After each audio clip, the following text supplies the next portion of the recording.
আমারও জ্বর, কাঞ্চনেরও জ্বর। হানিমুন থেকে ফিরেই অসুস্থ কাঞ্চন শ্রীময়ী। তড়িঘড়ি ছুটে গেলেন অভিনেত্রীর মা। চলতি মাসের শুরুতেই মলদ্বীপে হানিমুনে গিয়েছিলেন শ্রীময়ী চট্টরাজ এবং কাঞ্চন মল্লিক। তাদের মধুচন্দ্রিমার একাধিক ছবি এবং ভিডিও এসেছিল প্রকাশ্যে। তবে হানিমুন থেকে বাড়ি ফিরতেই ঘটল বিপত্তি। অসুস্থ হয়ে পড়লেন দুজনেই। ছুটে আসতে হলো শ্রীময়ীর মাকে। মেয়ের বাড়িতে গিয়ে কি করতে হলো অভিনেত্রীর মাকে, চলুন দেখে নেওয়া যাক। কি করছো মা?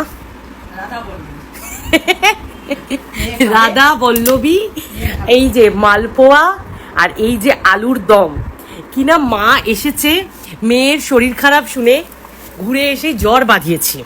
আমারও জ্বর, কাঞ্চনেরও জ্বর, এবং জ্বরে মুখে স্বাদ নেই। আর কাঞ্চন তো বলতে পারছে না। আর আমি মাকে একের পর এক ফর্দ যে রাধা বল্লভী বানিয়ে খাওয়াও, মালপোয়া খাওয়াও, আলুর দম খাওয়াও। তার মধ্যে হয়েছে আমাদের পাশে যে কচুরি করতো, সেই দোকানটা কোনো কারণে বন্ধ হয়ে গেছে বলে মা বসেছে রান্না করতে। কি গো, কেমন লাগছে খেটে? নিজের বাড়িতে তো জল গড়িয়ে খাও না, আমার বাড়িতে এসে খাটতে কেমন লাগছে?